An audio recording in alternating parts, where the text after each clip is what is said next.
Buenas tardes con todos, maestros, amigos, colegas de la comunidad universitaria peruana y invitados que nos visitan. Este estudio es un estudio de filosofía semiótica, o sea, filosofía de los sistemas y procesos de significación sobre formas de vida. Podría articularse en 4 posiciones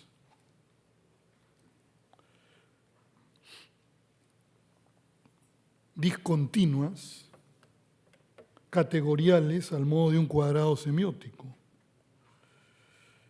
Pero como ven ustedes, meditación, enunciación, silenciamiento y pensamiento, S2 y S3 no se ciñen a neutralizar respectivamente a S4 y S1.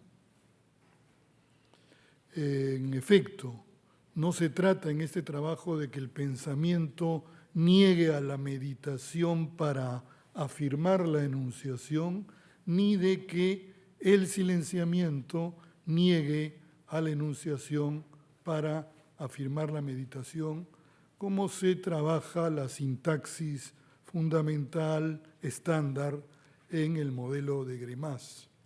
No. Este estudio prefiere más bien articular 4 zonas prácticas, continuas, graduales, al modo de una matriz topológica tensiva en la que S1 y S4 son límites obtenidos por demarcación y S2 y S3 son umbrales obtenidos por segmentación. Tienen ustedes meditación, S1 al que corresponde la zona que yo llamo mística, silenciamiento que corresponde S2 a la zona que he bautizado como ascética, pensamiento, S3, que corresponde a la zona que he bautizado psíquica, y enunciación, que en líneas muy generales corresponde a la mítica. Mítica y mística, por lo tanto, demarcan esta matriz. En efecto, se trata de 4 haceres existenciales cotidianos, aunque hay que discutir eso respecto a S1, en tensión temporal de interpenetración y espacial de yuxtaposición, como planteaba Henri Bergson en muchos de sus trabajos. ¿Qué quiere decir esto? Que esta matriz está llamada a ser arrugada o estirada, arrugada incluso al extremo de una cinta de Moebius, juntando los extremos y doblándolo para neutralizar las orientaciones, o estirada tal como la ven ustedes, porque lo que me interesa, y por eso descarto el cuadrado semiótico, es ver cómo se yuxtaponen S1, S2, S3 y S4 en la experiencia vital, o bien cómo se, entendida espacialmente, o bien cómo se interpenetran en la experiencia vital concebida temporalmente.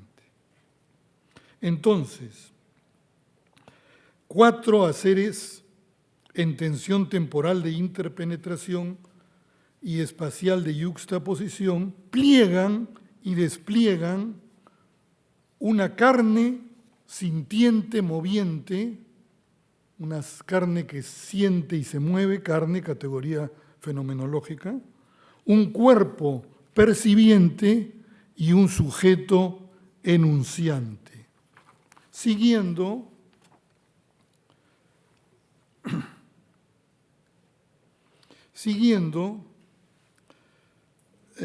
dos vectores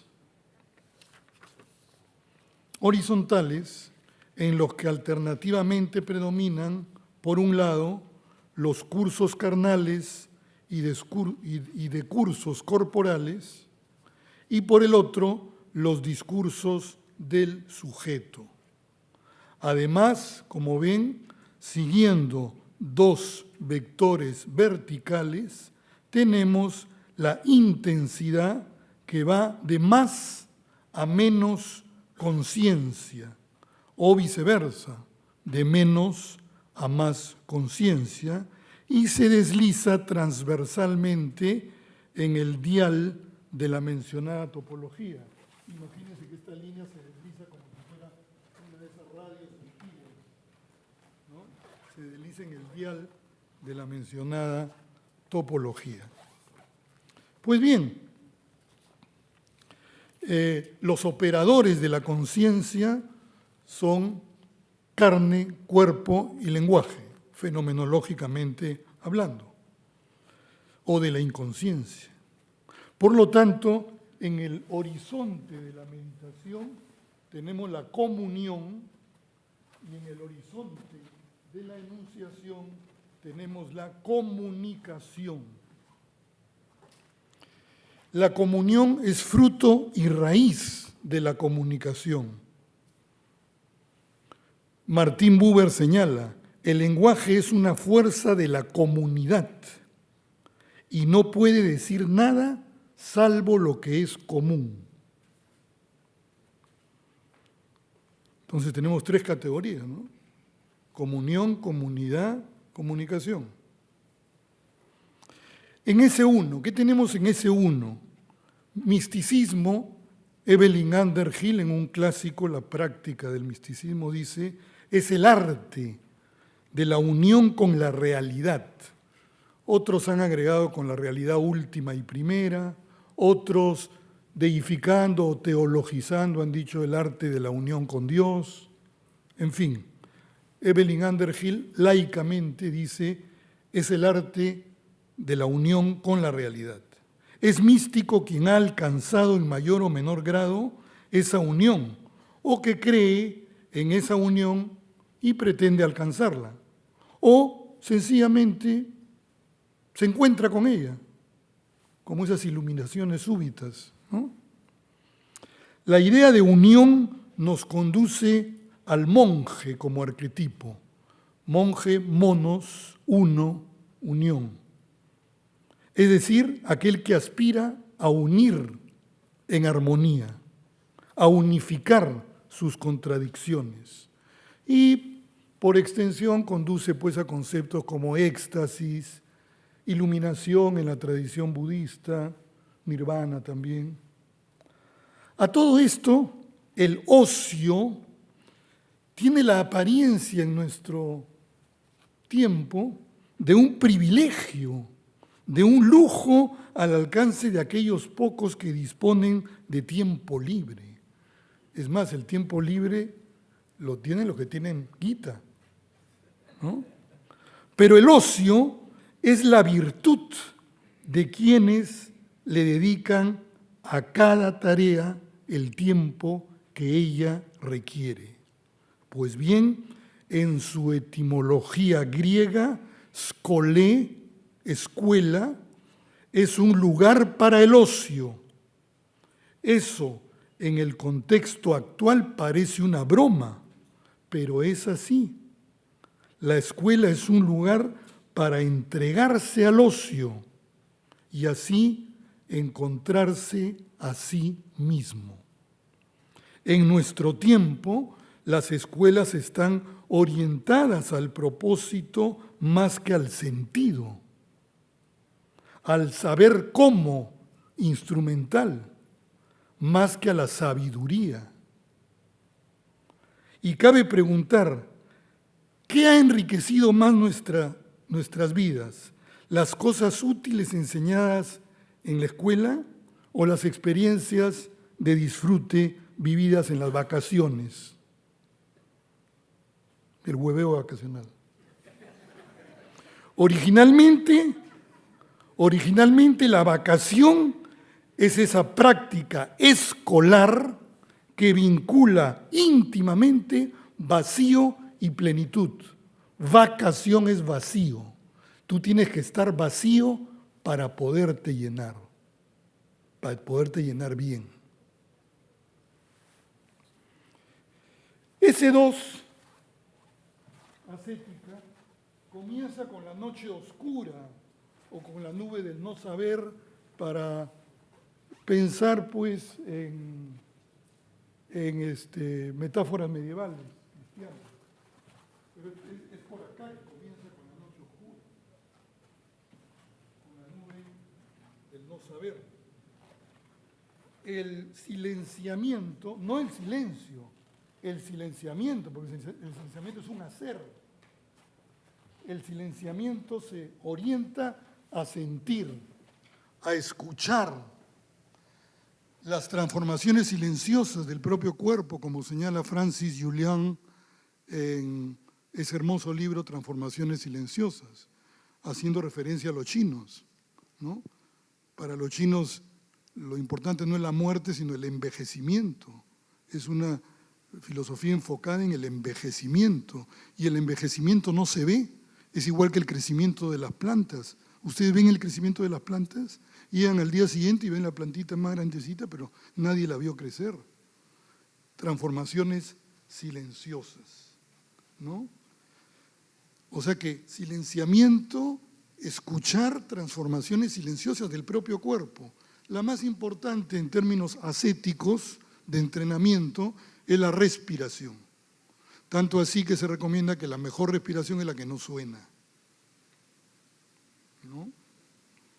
Y en este contexto la atención es la fuerza vital que, en cuanto a concentración, hace disminuir el pensamiento.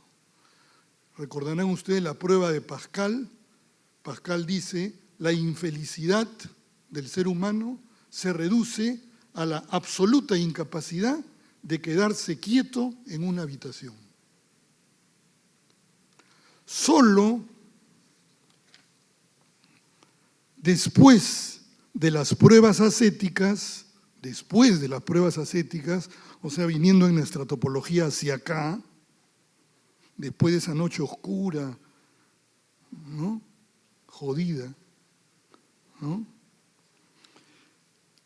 Sobrevienen el aquietamiento, la serenidad, la calma, verbigracia, el yoga, pero no para quedarse ahí, porque acá está un poco la condición humana, la fluctuación entre la disciplina, los entrenamientos ascéticos y el pensamiento como una voz interior que siempre está hablando como monos a los que les han picado escorpiones, según decía algún monje zen, ¿no? Entonces,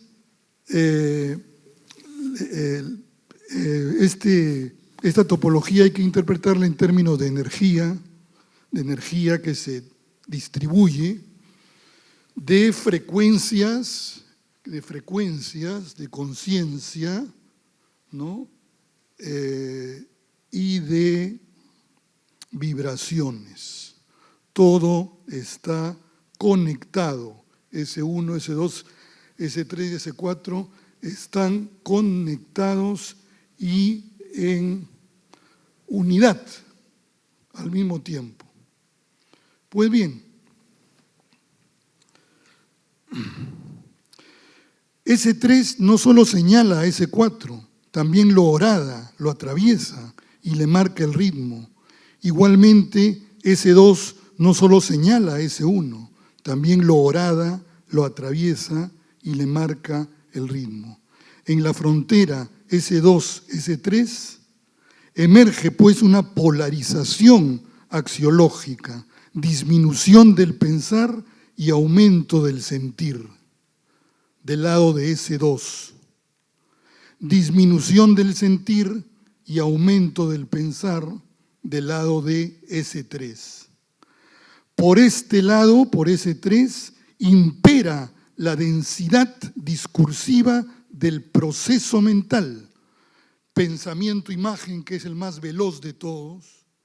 Muchos dicen que tiene la velocidad de la luz, el pensamiento-imagen, el pensamiento-emoción, el pensamiento sentimiento, el pensamiento idea, el pensamiento conocimiento. Por el lado de ese dos hay más bien una rarefacción discursiva. Sentir, escuchar, contemplar. Cito a Mujica, Hugo Mujica. Oír y escuchar también se dice sentir, sobre todo en italiano, en francés. También se dice sentir. Las palabras se sienten, tocan. La voz es tacto y no solo mensaje. No se oye solo con el oído. El que oye es el cuerpo, la carne toda, la que se siente tocada. Cierro la cita. Y otra puntualización importante, la llamada mística salvaje, un libro de Ciruela de Michel Hulin, del año 2005, explica cómo mediante la alquimia, la herboristería, la química, la farmacéutica, se produce una elipsis de la ascética, una elipsis de S2. Yo estoy en S3, me mando mi troncho, o me mando mi ayahuasca, o me mando una pastilla de esas de LSD de mis épocas, ¿no? Y se produce una elipsis de la ascética, ya no hay disciplina, entrenamiento, nada, traga nomás, listo. Elide, evade en tempo rápido a la ascética. Si el modo de eficiencia de la ascética es el disciplinado llegar a, el modo de eficiencia de la llamada mística salvaje es el sobrevenir de estados alterados de conciencia o de inconsciencia de todo tipo, merced a la ingesta de drogas en general o de también, se ha hablado mucho de esto, de experiencias cercanas a la muerte. Tanto la instancia S1 como la S4 se centran en un yo, tú, aquí, ahora, ego hic et nunc, equivalente a un virtual continente semiótico vacío, rodeado de potenciales contenidos semánticos que pueden o no llenarlo. La tendencia a llenarlo caracteriza a la franja psíquica mítica de la semiosis, S3, S4. La tendencia a mantenerlo vacío caracteriza a la franja ascético-mística de la desemiosis, de la deconstrucción. Entonces hay un ritmo, semiosis, desemiosis, resemiosis, desemiosis, resemiosis, y es un espiral, Una vez que la praxis enunciativa en ese 4 actualiza y realiza esos contenidos de conciencia, el mencionado continente es llenado con enunciados modelados o moldeados por una sintaxis. La praxis meditativa, mientras tanto, pretende coincidir con la ausencia de enunciados, o en todo caso, con enunciados inanes, en abismo, como mantras, jaculatorias, oraciones o breves poemas. Esa inane o nula extensión semiótica remite a la intensa presencia sensible del atento cuerpo de un asceta meditador que enfoca en primer término la respiración y luego otras mociones carnales con vistas a hacer más y más presente el presente. La vía mítica de la enunciación supone un sujeto pensante que se embarca en los pasados y futuros del cuerpo imaginario y contrasta así con la vía mística de la meditación que supone la escucha de transformaciones silenciosas del cuerpo presente. Para Buber, las palabras fundadoras del lenguaje no son vocablos, sino pares de vocablos, polaridades que indican relaciones, a las que llama él palabras primordiales. Una de esas polaridades es el par yo-tú, la otra el par yo-ello, en el que él o ella pueden reemplazar a ello. Toda esta exposición la voy a hacer en singular y ya ustedes pueden imaginar que se puede redimensionar al plural también.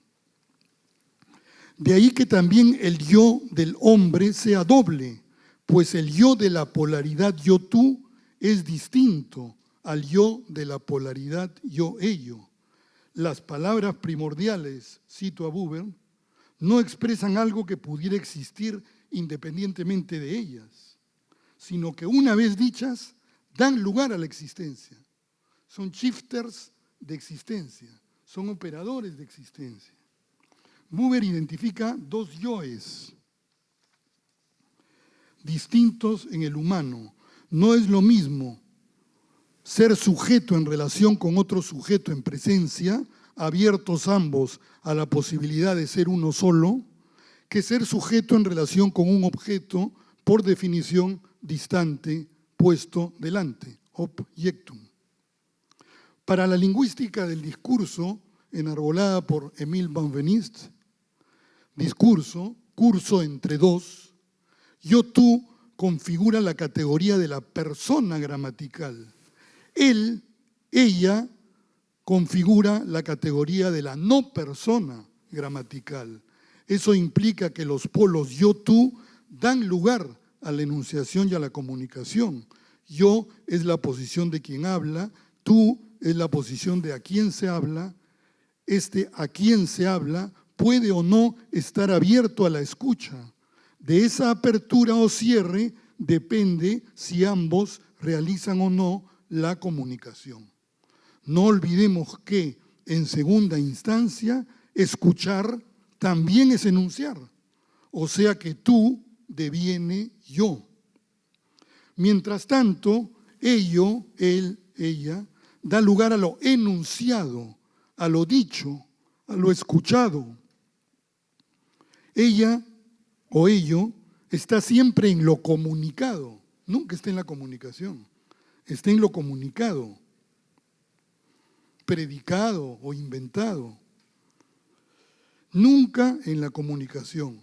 Por mera convención a la relación yo-tú se le llama enunciativa, por mera convención, y a la relación yo-ello se le llama enunciva. Yo-tú, en cuanto polos, constituyen un sujeto de la enunciación. Yo-ello, en cuanto polos, designan la relación de ese sujeto con su enunciado objeto. Así, la polaridad yo-tú, presupuesta como relación fundadora de todo discurso, no está enunciada, queda no dicha o sobreentendida. Deja sus diátesis, deja sus huellas, como decía Desiderio. Y por cierto, en su dinámica centrífuga, proyectiva, de desembrague, de proyección, puede dejar sus huellas enunciativas y un sujeto, digamos,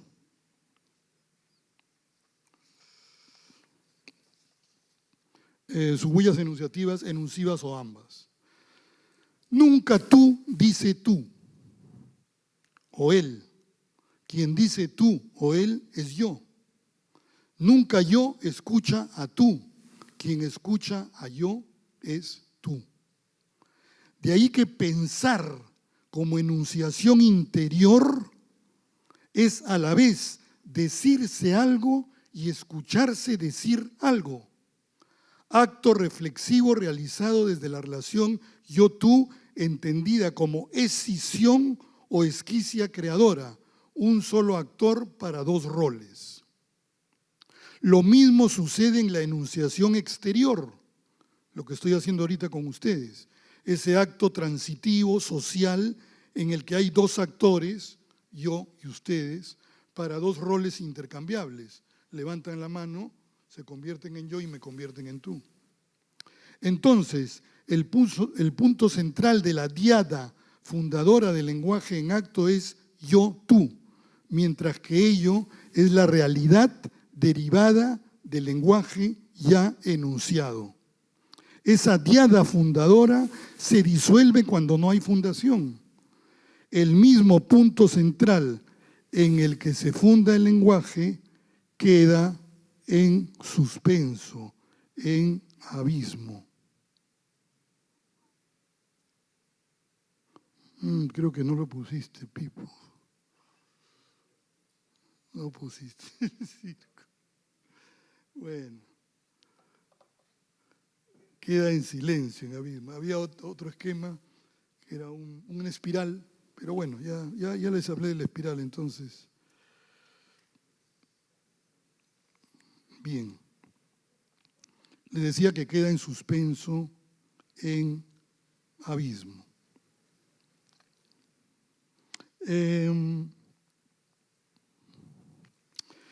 Se trata ahora de la meditación como acto realizado enunciativamente desde la negación de la relación yo-tú, como lo ven en la proyección, cuyas mitades son la entasis de no tú a yo y el éxtasis de no yo a tú. Y enunsivamente como negación de la relación yo-él, cuyas mitades son el éxtasis de no yo a él y la entasis de no él a yo. Ejemplos de la mística sufí: tanto he pensado en ti, yo he pensado en ti, que mi ser se ha cambiado por tu ser. Te has acercado paso a paso hacia mí. O sea, el yo sale de sí. Y poco a poco me he alejado de mí. ¿No? ¿Se dan cuenta cómo al éxtasis del yo corresponde la entasis del tú? O un poema de Cummins, E. Cummins. Soy, gracias a ti, tan yo.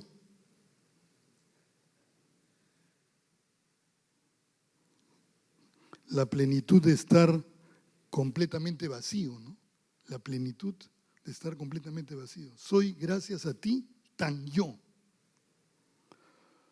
O, para ir a lo de Joel, esto es amar, volar hacia un cielo secreto, dejar ir la vida primero y finalmente dar un paso sin pies. Acá no hay ni yo ni tú, todo es tercera persona. Bien, nos acercamos así a la constelación semántica que meditación forma con reflexión, contemplación y concentración, dinámicas centrípetas. O sea, la dinámica de la enunciación es centrífuga, desembrague, la dinámica de la meditación es centrípeta, embrague, retroyectiva, que convierten a la instancia de meditación en santuario, templo o morada de encuentro del yo consigo mismo. La enunciación por desembrague funda y construye o deconstruye un mundo que coincide con lo mentado. El embrague rechaza ese mundo, cubre el lugar imaginario de la enunciación y crea la ilusión referencial de un sí mismo hacedor de su propio discurso. En realidad, el embrague total es imposible de conseguir. Nunca se regresa al yo que comenzó la cadena. Es imposible de concebir, como señala Greimas. Sería la supresión de todo rastro de discurso, la vuelta a lo inefable. Eso es una frase mía que todo lo que digo lo digo sobre el fondo de un yo aquí, ahora, que no digo, pero desde el cual digo todo lo que digo y al cual no puedo volver. Equivaldría a un retorno místico, al centro originario, incondicionado, al corazón mismo de la vida, a la existencia real, sin principio ni fin, a la unidad que disuelve las tríadas tipo observador, observación, observado, o enunciador, enunciación, enunciado. Sería un retorno a la mónada trascendente, continente en el cual estarían contenidas todas las diadas posibles, a la unión originaria interpretada a posteriori como reunión, fusión o indistinción yo-tú. La enunciación se funda en un ser entre, en un interés. Ahí está la comunicación, en un interés. La meditación en un ser no entre, en un desinterés. Meditar es procesar una observación atenta de todo contenido de conciencia. Observador y observado aparecen como ilusiones terminales, producto de la dualidad del discurso. Solo indican que la observación es y no es ese contenido, que quien observa atento su yo es y no es su yo, como lo sugiere Juan Ramón Jiménez.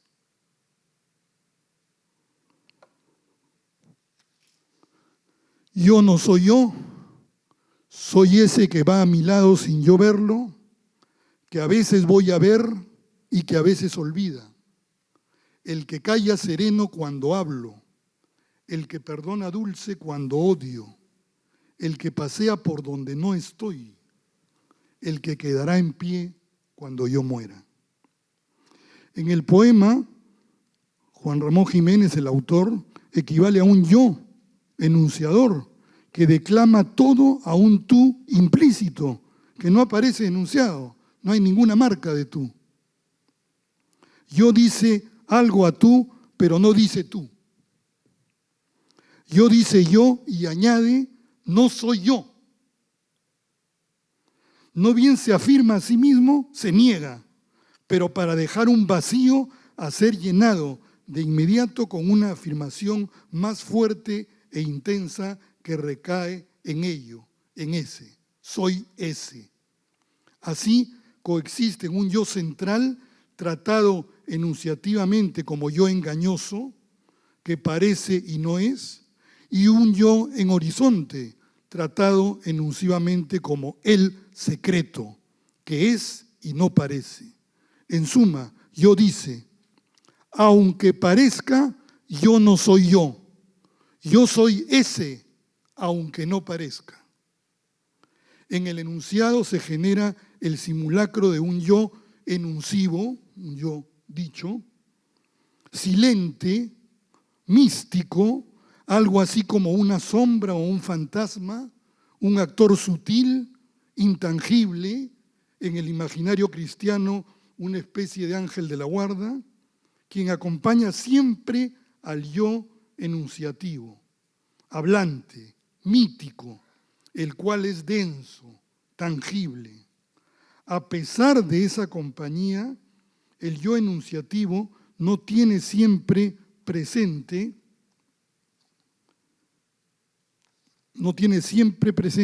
al enuncivo. Va a mi lado sin yo verlo. A veces voy a ver. A quien incluso olvida y que a veces olvido. Resuena aquí el olvido del ser, pues, aunque no parece, ese él representa a su yo real, silencioso, quieto, que calla sereno cuando hablo, ecuánime, amable, compasivo, que perdona silencioso cuando odio, ubicuo, aéreo, que pasea por donde no estoy, eterno, inmortal, que quedará en pie cuando yo muera. Paradójicamente, al final de la lectura, soy y parezco ese yo que no obstante está descentrado, en horizonte, ahí, como el Dasein. mientras que ni soy ni parezco este yo puesto en el centro, aquí, sumido en la habladuría, en el odio, en el extravío, en el tiempo, en la mortalidad. Empero, hay algo así como una sagrada concomitancia. Él está en mí, yo estoy en él. Él es uno conmigo porque no es nada de lo que soy. Me asume como soy y a la vez no se identifica conmigo. En el contexto de una comprensión no metafísica, sino semiótica, o sea, místico-mítica, del ser viviente y enunciante, recogemos la incitación de Heidegger a desplegar arquetípicamente el mundo como cuaternidad, Gewiert, principio de interdependencia por el cual cada elemento está en sí y en el elemento de los demás y viceversa.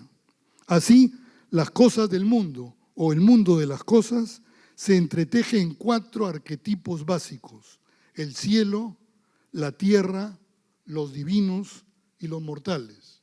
Piensen en el Padre Nuestro y se van a dar cuenta clarísimo. El cielo, la tierra, los divinos y los mortales. Él, en tanto secreto revelado por el poema, representa la divina luz íntima, interior, que, gozosa, habita escondida en la oscuridad interior de los mortales, de la que solo los despiertos se dan cuenta. Y además representa la luz cósmica del cielo, la vida que preña la tierra. Yo, en cuanto engaño descubierto por el poema, represento la oscuridad cósmica de la tierra, signada por la muerte. Lo que figura en el horizonte resulta ser el verdadero centro interior hacia el que la meditación conduce. Lo que figura en el aparente centro resulta ser el horizonte exterior, la estela que deja el perenne caminar desde la intemperie de la existencia hacia el hogar de la vida interior. Llegar al verdadero centro es quedar en pie, erguirse, elevarse. No hacerlo es caer, extinguirse. Evoquemos ahora al filósofo meditador que mora en cualquier gran poeta.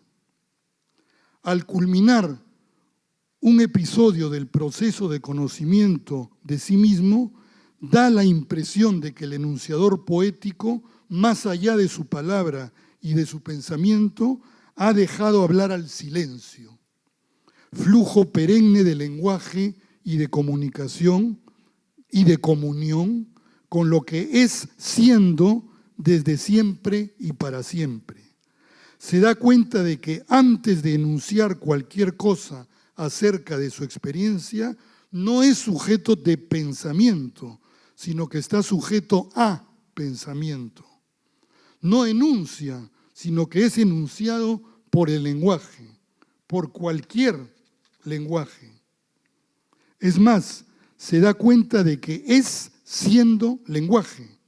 Se entera de que antes de ponerse a pensar y hablar sobre quién es, el ser ya lo ha pensado y lo está hablando. Se siente precedido por ese hacer del ser, por ese lenguaje del ser, por sus transformaciones.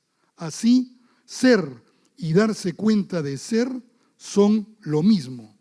Derrida repara en que la conciencia es, cito, esta cosa de la que se evita cada vez más hablar, como si se supiese lo que es, o como si su enigma estuviese agotado.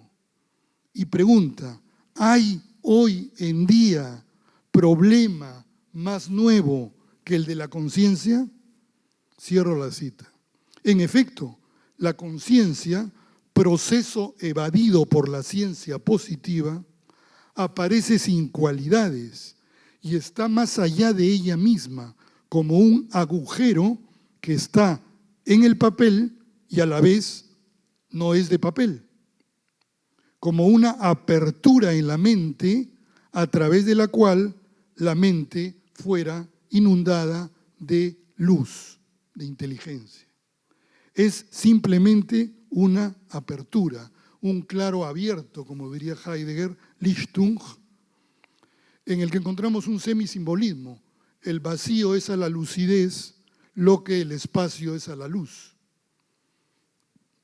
En el interior de nosotros el vacío es a la lucidez, lo que en el exterior el espacio es a la luz. Al son del silencio, el filósofo meditador deja pasar la luz, capta la elocuencia del ser en sí y fuera de sí. Silenciamiento y escucha marcan, pues, un biorritmo filosófico. Antes y después de hablar, el ser es en silencio. Ser es, abro paréntesis, en silencio. El ser es silencio, el ser es en silencio. Silere. Y como todo aquel que habla, también calla, tacere. Es místico y mítico, silente y hablante. En paralelo, el filósofo se silencia, confronta sus propias miserias, ahí está la oscuridad interior, sus propias miserias, sin desear su desaparición, sino la gracia que las transfigure. Por eso atraviesa sus sombras, su noche oscura, su caos, sus disturbios, sus distracciones, sus heridas, sus contradicciones. Deja aparecer sus padecimientos y condicionamientos, pero se quita de en medio. Escucha con plena atención y obedece, ob audiens. Obedece a lo que escucha. Entonces el filósofo capta el hablar del ser con todo su ser y lo convierte en un decir. Y cuando el ser se le dice, cuando el ser dice, le enseña a seguir meditando con sinceridad y desinterés, a calmarse, a quietarse y serenarse. En suma, a investigarse a sí mismo y a centrar las sucesivas enunciaciones que de ahí puedan brotar más límpidamente. También puede no quitarse de en medio y ahogarse en la incesante voz de ese mono molesto compañero de cuarto que es el ego. En efecto, el poema de Juan Ramón Jiménez nos acerca a una ética de vectores en tensión, expresada ya en un fragmento de Heráclito de Éfeso. Ethos antropodaimon, que traducimos, el comportamiento humano es su destino o es su demonio. El yo aparece en tensión entre dos direcciones que apuntan a lo alto y a lo bajo. Por un lado, su ethos se ve arrastrado por un daimon de lo bajo. En el poema, no ver, ver de vez en cuando, u olvidar a ese yo verdadero que va a mi lado. Hablar cuando él calla, odiar cuando él perdona, no ser sereno ni dulce como él, no estar donde él está. Por otro lado, la combinación de daimon y ethos buenos lo eleva a la condición de un agathos daimon, acercándolo a la esfera de lo divino, Zeion, lo que ocurre en la performance cognitiva final al haber prestado atención a logos en él existente y haberse dado cuenta de su yo inmortal. Dice Sloterdijk, la diferenciación en cada hombre se presenta como una diferenciación entre los distintos hombres. Consiguientemente, la ética solo puede adoptar la forma de un duelo del hombre consigo mismo, en el que debe diferenciar en sí mismo lo superior y lo inferior. Sloterdijk. Cierro cita. El drama ético humano obedece la consigna de cambiar su vida para ser incesantemente superior a sí mismo. En el poema de Juan Ramón Jiménez, el sujeto de la enunciación llega a una certeza final. Llega a una certeza final. El ágatos daimon, que realmente soy yo, permanecerá en pie, vertical, cuando yo, mi etos, es decir, mis hábitos, mis costumbres, se extingan con mi yo aparente, horizontal. El silencioso huésped celeste, peregrino en la tierra, sobrevivirá al ciudadano hablante, arraigado en ella. Se habrá consumado el tránsito del conocimiento de sí mismo al conocimiento del sí mismo. Del conocimiento de sí mismo al conocimiento del sí mismo. En nuestro tiempo, por razones en las que no abundaremos, el modelo del filósofo meditador ya no es real y es reivindicado solo por los grandes poetas. Al menos por nuestros lares, la historia es conocida. Antes de Sócrates primaba la unidad de velar y pensar. Después de Sócrates, olvidando la voz del ser, solo con su propia voz, el presunto filósofo se fue quedando totalmente sordo. Totalmente sordo. Absurdus, absurdus. Desconectado, entrampado en habladurías que interrumpieron y hasta obstruyeron ese incesante lenguaje mudo y elocuente, primero y último, del que somos signos. Al interior de cada uno declinó y desapareció un oriente que velaba y no pensaba, para que emerja y aparezca un occidente que pensaba sin parar y no velaba. Pero el ruido no es lo opuesto del inmenso silencio sideral que de por sí es más extenso y eficaz que todo lo dicho y escrito a lo largo de la historia. Y está a la mano en cualquier momento. El aislamiento y la soledad no son condiciones necesarias para meditar. Solo urge quitar pensamiento y poner atención. Equilibrar mente y conciencia. Apaciguar. Cultura de paz. Krishnamurti aseveraba que la voluntad de meditar mata la meditación. La convierte en mercancía, como lo ven en TikTok, que sirve para aprovechar el tiempo con el fin de obtener bienestar personal y olvida que es un ritual de entrega incondicional. La meditación no sería, pues, un proceso que se comienza y termina a voluntad, según Krishnamurti, sino un estado del ser humano despierto, verbigracia, el amor.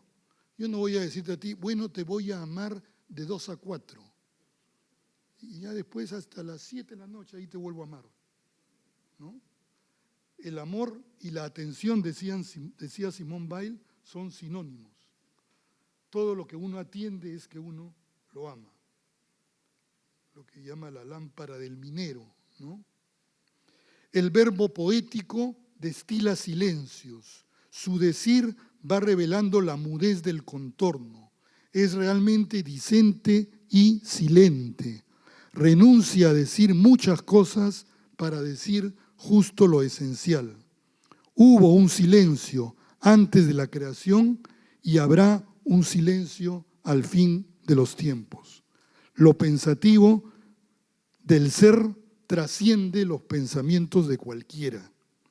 El pensamiento individual atrapa, pesa, sopesa, pondera, determina, analiza, sintetiza, mientras que lo pensativo del ser suelta, deja todo flotando en su inanidad, en su sutileza, en su gracia, en su liviandad. Merced al estar pensativos, somos anfibios. Podemos estar a la vez ausentes y presentes, ocupar la no forma y la forma, como anverso y reverso de nuestro ser. Meditar y enunciar. Mientras nos hacemos presentes con signos, el ser es una ausencia.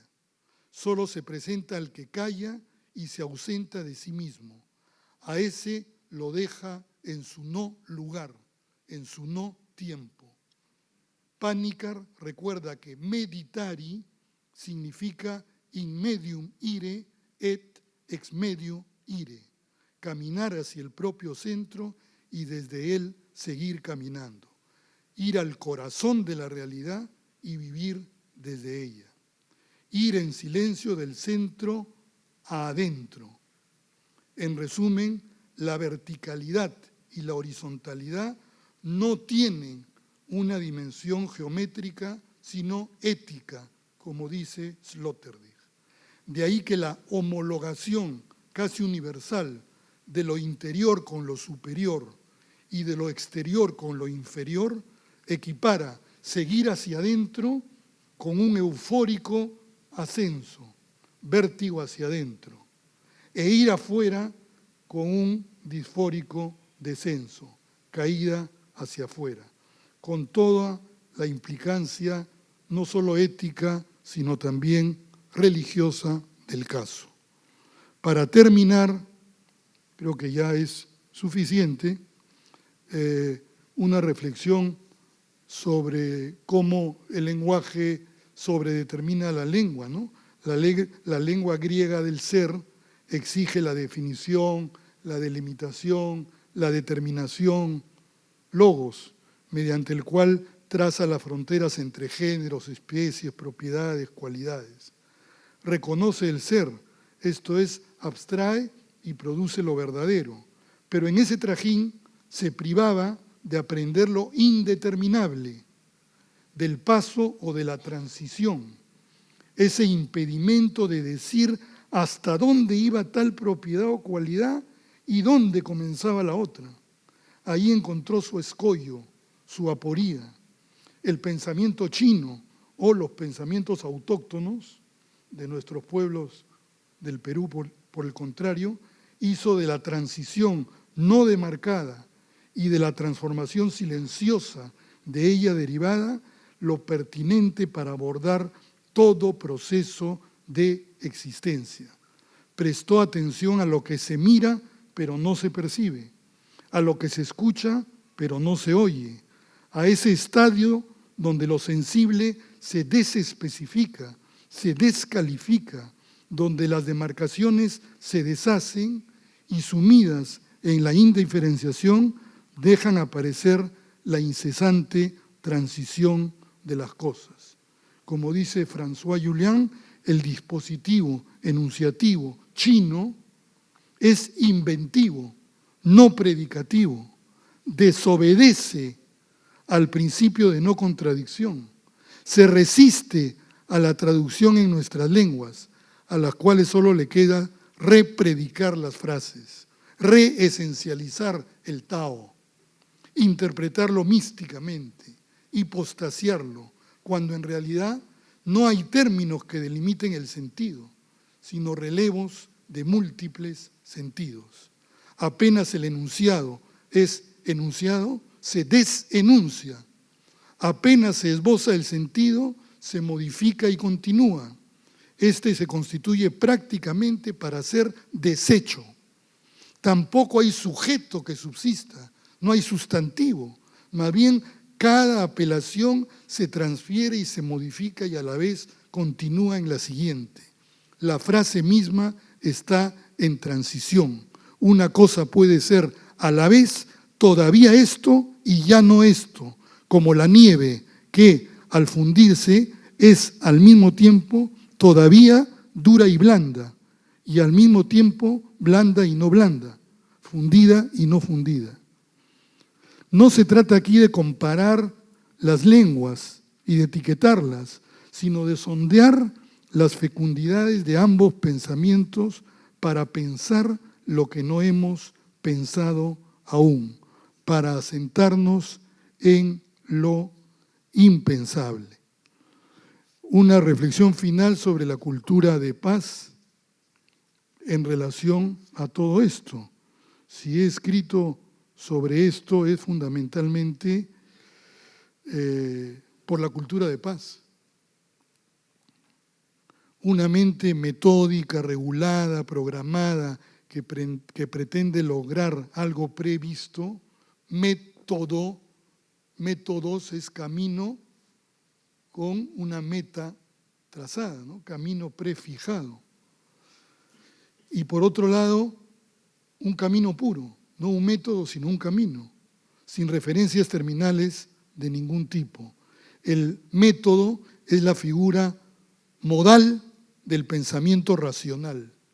El camino es la figura modal del pensar meditativo.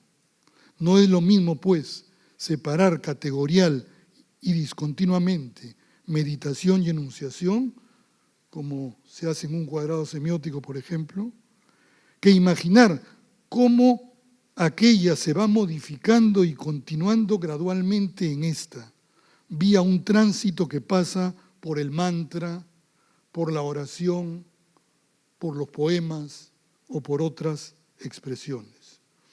Corolario, desde hace 2500 años o quizá más, el camino del silencio interior ha sido cultivado en el seno de las grandes tradiciones de sabiduría, las cuales han sabido domeñar el saber conceptual, las apetencias desmesuradas, las acciones interesadas y educar en la devoción a poéticas, figuras y configuraciones sentidas divinas.